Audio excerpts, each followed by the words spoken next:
The story you are about to hear is true. Only the names have been changed to protect the innocent. Dragnet.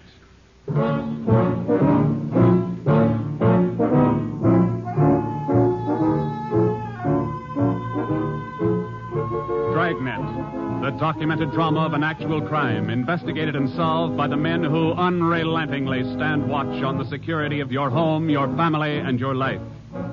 For the next 30 minutes, in cooperation with the Los Angeles Police Department, you will travel step by step on the side of the law through an actual case from official police files, from beginning to end, from crime to punishment. This is the story of your police force in action.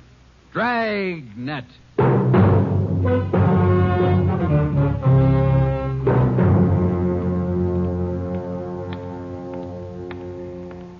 It was Tuesday, March 25th. It was cold in Los Angeles. We were working the night watch out of Homicide. Detectives in Los Angeles work in pairs. My partner's Ben Romero. He's a sergeant, so am I. My name's Friday. The boss is Ed Backstrand, chief of detectives. I was on the way back from the record bureau, and it was 13 minutes past 11 when I got to room 42. Homicide. That's a hot shot. Somebody grab it. I got it, Ed. At 1245 East O'Haney Street, 1, 2, 4, 2 5. officers shot.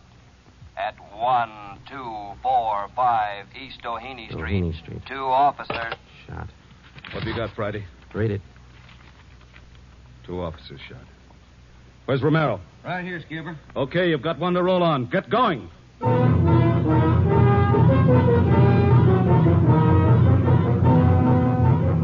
Both Ben and I knew where we were heading. We'd recognized the address.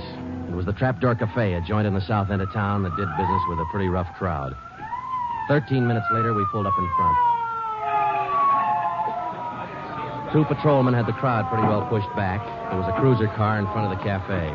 The car door was open, and an officer was sprawled across the seat. He was conscious but weak, and one of his pant legs was pretty red. Hello, Sarge. Hi, how you doing? I've done better. Yeah, well, what happened? Williams and I were cruising. We've been keeping an eye on this cafe lately.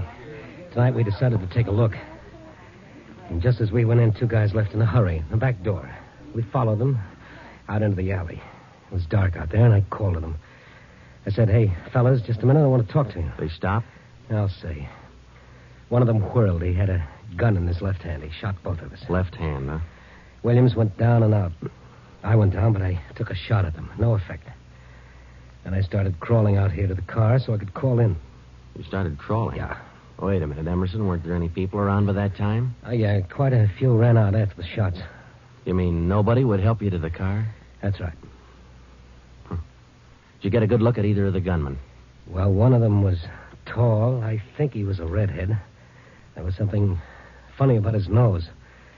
That's all I saw. It's too dark out there. Williams was closer. I think he got a good look. Joe, the other officer, Williams. He's in pretty bad shape. Is he breathing? He's still alive, Emerson. I don't know how much time he's got. Ambulance? On the way. Okay, let's round up all the men who are in the cafe. We're taking them in.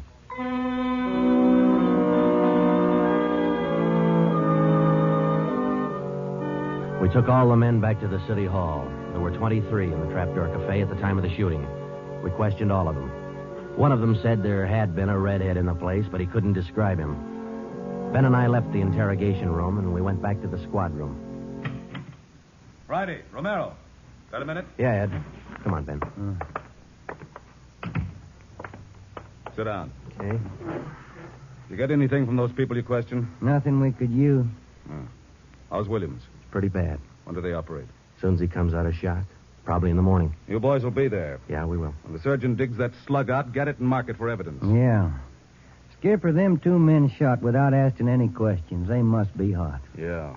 Same thing occurred to me. When we get that slug, the ballistics can tell us whether that gun's been used on other jobs. We got enough of their modus operandi to have the statistician give us a run-through on the IBM now. One of them is left-handed, and he shoots quick. Okay, be in surgery tomorrow morning at 9.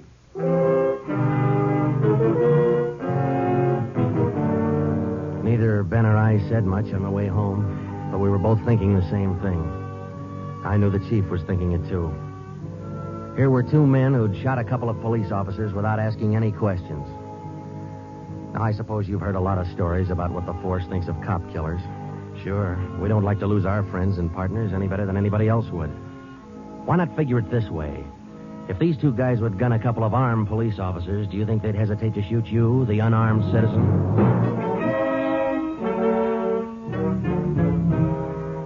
The next morning at 9 o'clock, Ben and I had scrubbed up and we were in surgery. Williams was on the table. The surgeon started in.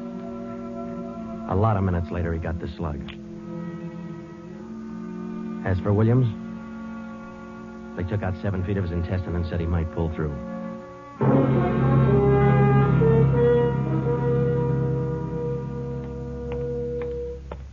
Joe, here's a report from ballistics. The slug they took out of Williams come from a .44 Smith & Wesson.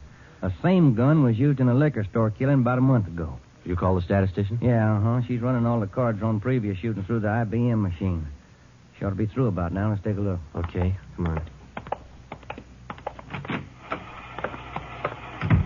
Hi, Helen. Just a second. Okay.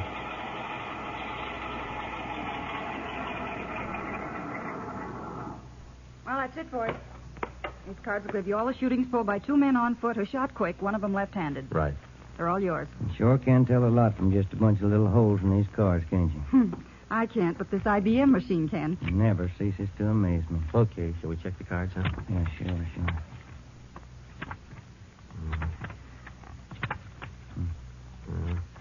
Wait a minute, Ben. Here we are.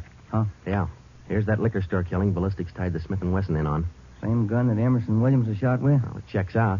The liquor store was in the same neighborhood as the Trapdoor Cafe. Same gun, huh? Got to be. How long ago? A month ago, yeah. Ben, take the DR number off this card and let's pull the crime report on that job.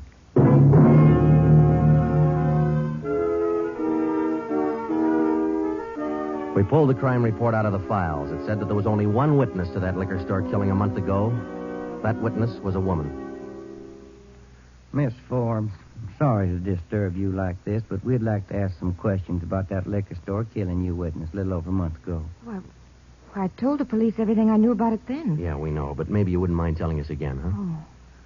No, I guess not. I've been trying to forget it, to tell the truth. It was pretty terrible, and I really didn't see so very much because I was awful scared. I understand. But try to describe again just what happened, will you? Well, it was about 10 o'clock at night. I was walking down the street toward home when I realized I was all out of cigarettes. Well, I was right in front of the liquor store then, so I went in. The clerk was behind the counter, and there were 2 men standing there arguing. What's the idea of changing your mind? I thought we was going to get bourbon. No, let's get the wine. I want bourbon. Costs too much. Wine's good enough. The rest of them want bourbon, too. We better talk to them. Well, okay. We'll be back when we make up our mind, mister. 2 men walked out of the store, and the clerk smiled at me and shrugged his shoulders. I bought a pack of cigarettes and turned to leave. But just then the 2 men came back in again, and each of them had a gun in his hand. This is a stick-up, mister. The clerk just sort of crumpled to the floor. I couldn't believe my eyes, but that's just how it happened. The men said this is a stick-up, and then they shot him right away. Get over against the wall, lady, or you'll get the same. One of them punched the no sale on the cash register. I was shaking so I almost caved in. He scooped the money out of the drawer and stuffed it into his pocket. And then the other one went over to where the liquor clerk was lying face down. He knelt down beside the clerk and he put his gun against the clerk's spine. Then they both ran out of the store. It was terrible. That clerk, he was lying there helpless and wounded, and they deliberately... Yeah, Miss Forbes, I understand. Oh, Miss Forbes, you said that both of the men had guns. Yes. One of the guns was black, and the other was sort of fancy looking. What do you mean, Miss Forbes? Well, it was real shiny. Nickel-plated? I wouldn't know about that, but it was shiny. There were 2 guns, huh? Yes. Well, now about the men themselves. Well, I was so scared their faces just didn't register with me. The one who shot the clerk in the back was sort of stocky. That's about the best I can do. Well, you mentioned in the report that one of the men was left-handed. Yes, I do remember that. Uh-huh. Look, Miss Forbes, this is very important to us. One of the men was a redhead? Redhead? Why, no, I didn't see any redhead.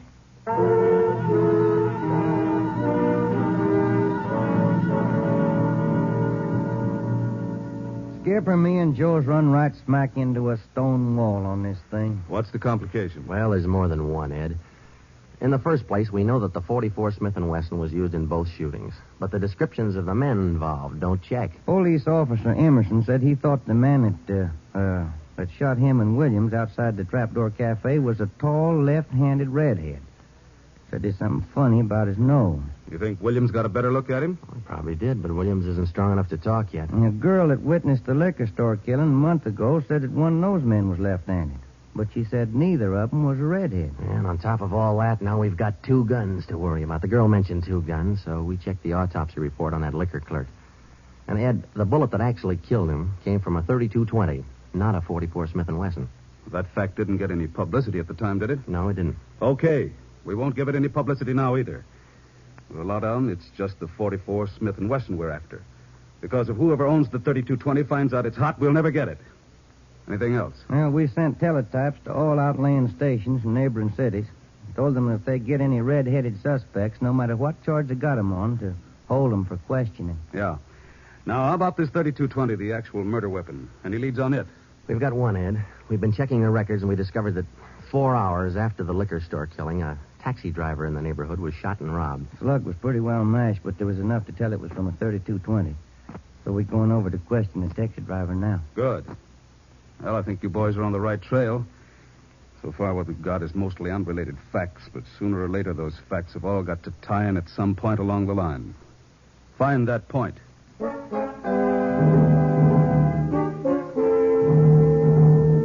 find the point. Find the tie-in. Well, Ben and I went over to see the taxi driver, a guy who was living on borrowed time. Yeah, it was about 2 o'clock in the morning when it happened. I got a call to pick up a fare near 105th and Avalon, you know. Yeah. Mm-hmm. Well, I got there. Somebody came over, pulled open my cab door, and said, "This is a stick-up." Then blew it. He let me have it. Just like that, huh? Yeah, just like that. Same deal as others, Joe. Itchy trigger finger. Yeah. Did you get any kind of a look at the fella? Look, no, it was too dark. Uh-huh. Hey, according to the report, you got shot in the chest. Yeah, that's right. Oh, you're maybe wondering how come I'm still alive, huh? I'll tell you, pal, it's like something you'd see in a bad movie, you know? I'm carrying a few silver dollars with me, 9 of them to be exact. So I decided to stick them in my breast pocket. Well, mister, that just saved my life. The slug hit them silver dollars. It's one for the book, huh? Yeah, you said it. Well, thanks very much. Say, incidentally, we had a little trouble finding you today. You weren't at the stand you operated out of last month. Oh, look, I'm not only not at my usual stand, I'm not driving a hack no more. Oh? Look, after what happened, are you kidding? No, I don't want to push my luck any further than it's been pushed. Yeah, I figure I had it, you know?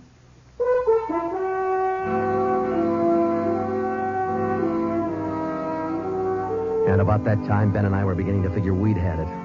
We were getting nowhere fast. We had a few informants nosing around, but so far they hadn't come up with any leads. Well, Ben and I followed up all the teletypes that poured in. We just got back from Santa Ana, where we'd been questioning a red-headed suspect, and we'd flopped in the squad room when Chief Backstrand's door opened. Friday. Romero. Got a minute? Yeah, Skipper. Any luck with the Santa Ana redheads? No, none at all. I guess you haven't heard the latest. We just now got back in town, Skipper. Early this morning, another cab driver got shot. What? Yeah. Man came up to his taxi, opened the door, said, "This is a stick-up," and shot him.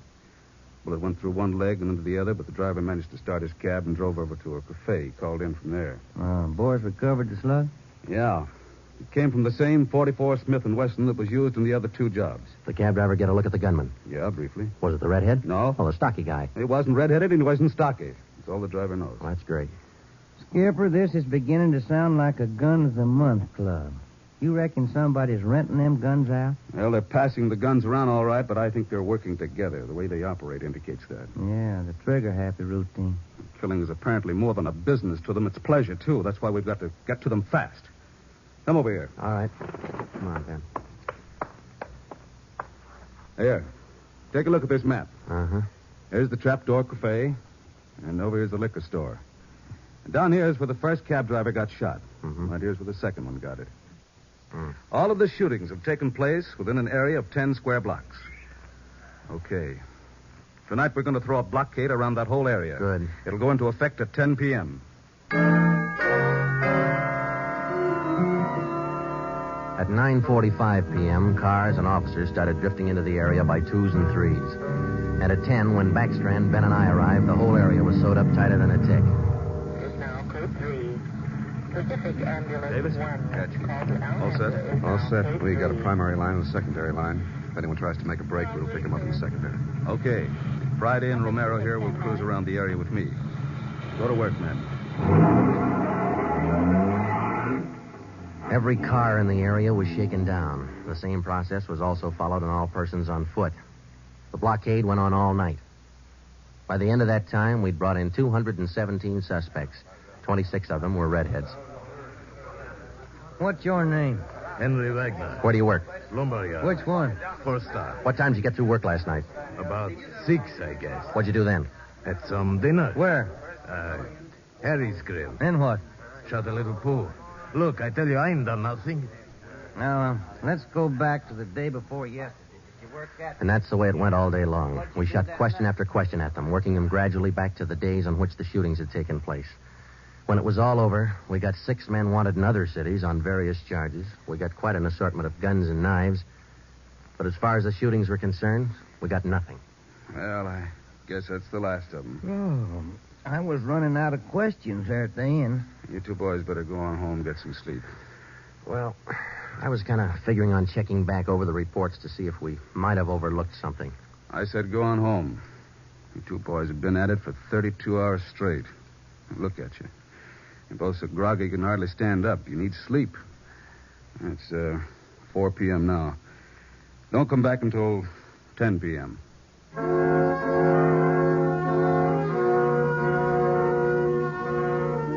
When I walked into the squad room at 10, Ben was already there. An informant had just phoned in a new lead. He told Ben he'd heard about a gang that had been hanging out down around the DeVere bungalow court in the south end of town. We knew that the DeVere was close to the Trapdoor Cafe, so we went over to talk to the manager. Joe, I've been meaning to ask you. You checked on how Williams is getting along? Yeah, I did. I called the hospital this afternoon. It's going to be all right. Oh, that's fine. Well, here we are. Yeah, manager's office. Still got a light on. Yeah? I'm Sergeant Friday, police. This is Sergeant Romero. Yeah? We'd like a little information. Why, sure. Come in. Thank you. What can I do for you? Well, did you hear anything about a gang that hangs out down around here anywhere? Gang? Why, no. How about your tenants here? Any of them ever been in trouble, to your knowledge? No. This ain't exactly the best neighborhood in town, but we try to keep things under control. Once in a while, one of them will get out of line, but when that happens, we heave them out of here. You heaved anybody out lately? Yeah, I did. Fellow and his wife a few weeks ago. They had a fight in one of the bungalows. She took a shot at him, but she missed. Party by the name of Stuba, Carl Stuba. What did this Stuba look like? Oh, sort of tall, skinny. Was he a redhead? No. Now, we'd like to take a look at that bungalow that he lived in. Sure. Help yourselves. Down the end there, number 5. Still vacant.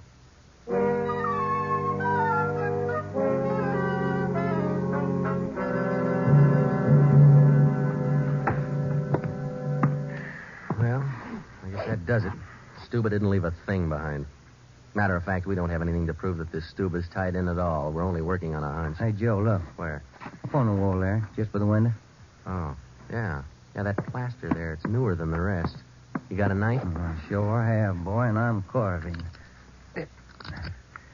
That manager'd be awful unhappy with me if he was here. Yeah, he would. Yeah, it might. Hey, Joe, here it is. A slug. They plastered right over it. Okay, dig it out, and let's hope it matches. It matched. The slug from the wall came from the same .44 Smith & Wesson that had been used in the other shootings. So now we had a name to work on, Carl Stuba. But he'd done a good job of dropping out of sight. Well, the next day, Ben thought he had another lead. I've just been talking to another informant, Joe. He says he heard that there's a fella down in that neighborhood been trying to sell a gun lately. What kind of a gun? Nickel-plated with steer horn handles. Nickel-plated. Well, maybe that's our .44 Smith & Wesson. Maybe. Did the informant know who this man was? Said the feller's name was Alonzo. Yeah. Alonzo who? Just Alonzo. That's all he knew.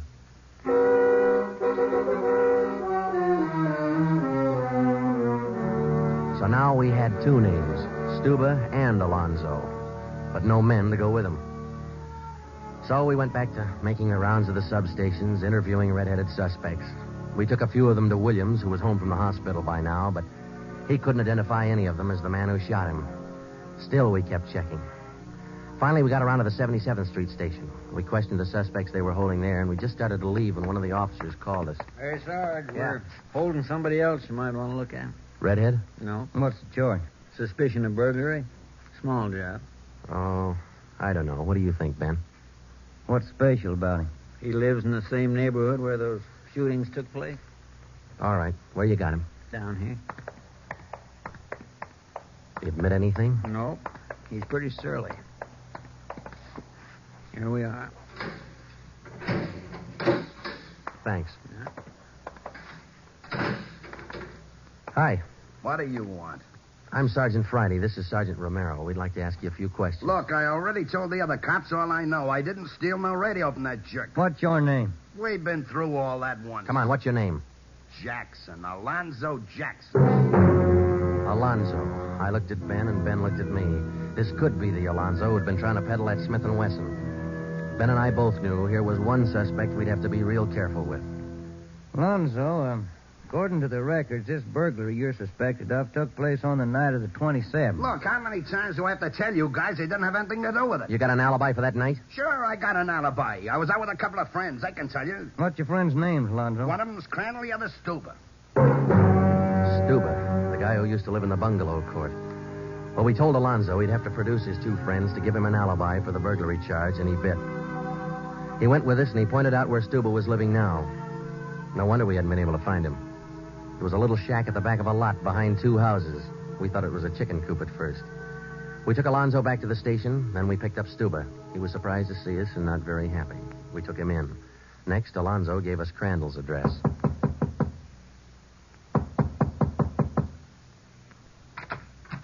Yeah? Mr. Crandall in? No. Will he be back soon?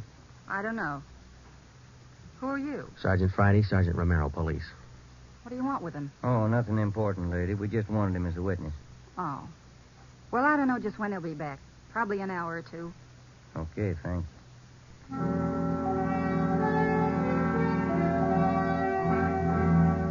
We went down the street away, and we staked out in the car. We sat there for about 5 hours, and then Ben nudged me in the ribs. Hey, Joe. Huh? Joe, take a look. Coming along the sidewalk. Yeah. And he's got red hair. Come on. Crandall. Huh? Your name Crandall? Who are you? Friday Romero, police. Police. What do you want with me? I haven't done nothing. Well, then you got nothing in the world to worry about. Come on.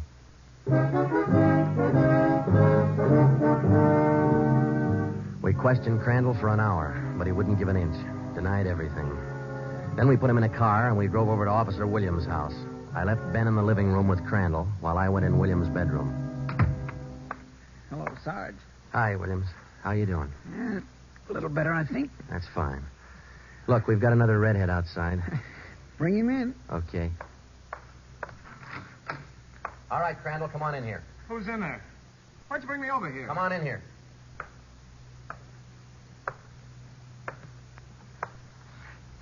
How about it, Williams? That's the guy. No, That's the guy that shot me. Well, Crandall? No. Yeah. It was an accident. I didn't mean to shoot him. It was an accident. Once Crandall got started, he talked his head off. He also admitted being in on the liquor store killing, but insisted he was only the lookout. We took him back to the station and got his whole story down on a tape recorder. Yeah, he was left-handed. Then we went back to Alonzo, who didn't know we had Crandall's confession. We met the chief in the hall outside the room where they were holding Alonzo. You about ready to tie the knot? Oh, hope so, Chief. But Alonzo hasn't given any yet, and we still haven't found those guns. We've got one of them. Which one? The Smith & Wesson. Stuber popped about that one 10 minutes ago. Said he left it with his girl. A couple of the boys are on their way over to get it now. That's good, Ed. That leaves just the 32-20. You haven't mentioned the 32-20 to Alonzo, have you? No. He still thinks we're after that Smith & Wesson, and that's the way we're going to play it right now. Go ahead. Look, how much longer are you guys going to hold me here? Didn't you check with those friends of mine? Alonzo, we got a tip that you've been trying to sell a gun lately. A gun? Yeah, 44 Smith & Wesson. Oh. No, it's not true. That Smith & Wesson's been used in a couple of robbery jobs this month, and we think it's your gun. That's a lie. Any proof of that? Why, yeah. Sure, I got proof of that. I used to have a gun, but it wasn't a Smith & Wesson. Look, If I tell you where it is, that ought to convince you, shouldn't it? It'll help things. Okay. I sold it to a neighbor of mine. He gave me $7. I'll give you his address. You sure it's not a Smith & Wesson? Sure, I'm sure. It's a 3220. Yeah, it worked. We went to the neighbor's address, and he admitted having bought the 3220, but said he'd lent it to a friend who'd never returned it. The friend had hocked the gun to a barber. The barber gave him $15 and a haircut for it. We finally got it from the barber, and we came back to the station. I'm all set, Joe. I'll be in the next room. Just give me the nod. Okay. Hello, Alonzo. Hey, you got the gun. Yeah, we got the gun. Well, now maybe you'll believe I'm on the level. Okay if I go now? I guess we won't be able to hold you here much longer. You can say that again, brother. You could have saved a lot of time if you'd have listened to what I've been trying to tell you all along. I guess you're right, Alonzo. Sure, I'm right. You know, you guys would be a lot better off if you believe guys like me the first time we tell you something. But on the liquor Instead store of job, running... I was only a lookout. I was outside. Huh? It was the other two who pulled that one. Stuba and Alonzo. Alonzo killed the clerk. Hold it, Alonzo. All Dirty, right, Alonzo, that's enough. Now, come on, how about it? What's the use? All right. That's like he said. Okay, Ben, bring the recorder in here. Alonzo's ready to make a record now.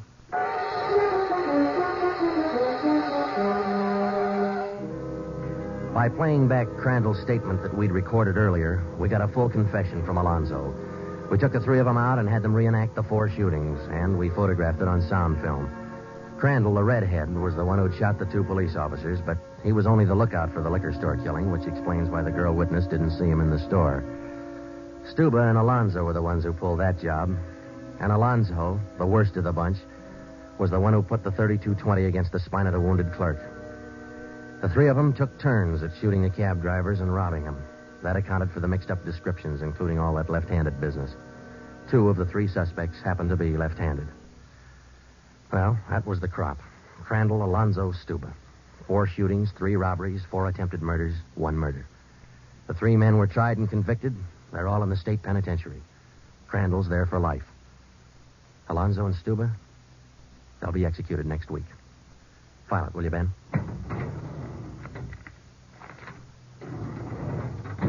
Case closed.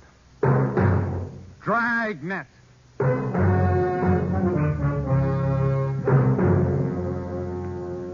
The story you have just heard was true. Only the names were changed to protect the innocent.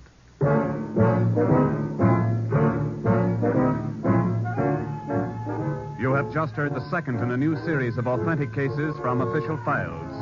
Technical advice for Dragnet comes from the office of C.B. Horrell, Chief of Police, Los Angeles Police Department. Tonight's program is dedicated to Radio Officer Delmer E. Cook of the Los Angeles Police Department, who, on the afternoon of December 6, 1948, gave his life so that yours might be more secure. Dragnet came to you from Los Angeles. This is NBC, the national broadcasting company.